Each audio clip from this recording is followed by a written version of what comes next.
On January 18th, 2020, our channel, Echo Base Network, released our sequel trilogy documentary.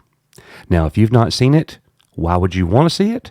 To relive the passion, to relive the decline, to relive all of the moments that took place, and to see people just like you, just like me, who was in the same boat, experiencing the same thing, and for the most part, feeling the same thing.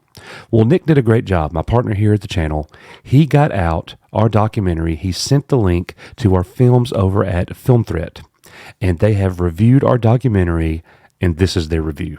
Alan N.G. writes, "When Star Wars The Last Jedi came out, I'll admit, as a professional critic, that I was blindsided by the fans' passionate disapproval of the second sequel on Friday morning. What happened? I've been a fan of Star Wars films since I was a kid when Star Wars came out in 1977. But how did fan disappointment and hatred proliferate so quickly and sustain themselves for the past decade?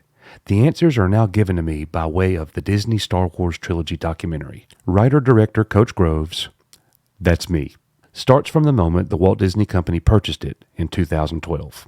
Now let me just break in here. Nick did a lot on the documentary too, so they do mention me, and I appreciate that, but it also belongs to Nick as well.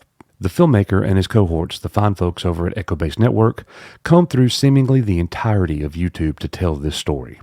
The documentary, hosted by Doomcock, opens with Disney's purchase of LucasFilm and the announcement that Kathleen Kennedy would be in charge of it. Then, with words that would live in infamy, Kennedy vowed to fans that she was there to protect the characters that we had grown to love over our lifetime.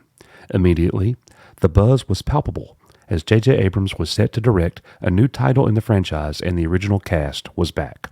When The Force Awakens came out, it was met with generally positive reviews, but then small cracks started to form.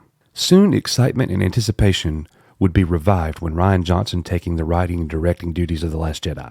He would also present the treatment for the 9th title to its director, Colin Trevorrow.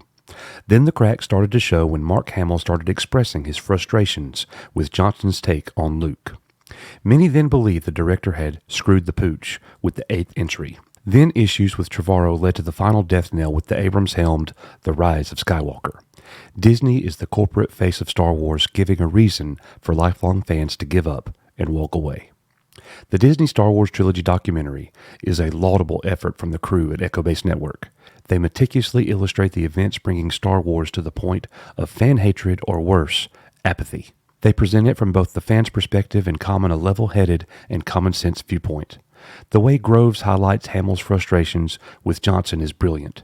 It's incredible to me that Hamill was allowed to say what he said without Lucasfilm snipers pointing red laser dots on his forehead. The film also shows various telling clips and quotes from Kennedy, leaving us to wonder what happened to lead her to stray off mission. There are two other illuminating segments in the documentary. The first deals with Johnson's response to fan hatred for his efforts on The Last Jedi. The other is the thanks but no thanks attitude Bob Iger gave to George Lucas when it came to passing on his treatments and scripts. Instead, Iger and Kennedy gave it to the new kids at Disney to play with. Where the Disney Star Wars Trilogy documentary succeeds is in the way it documents fan reactions and charts the emotional downward spiral of the longtime fan base. That's us.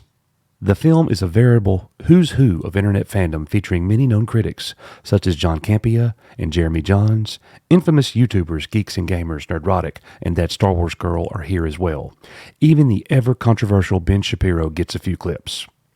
My favorite moment of the movie happens when each of the sequels come out. At first, there was a lot of excitement among fans and critics alike, lauding the return of Star Wars.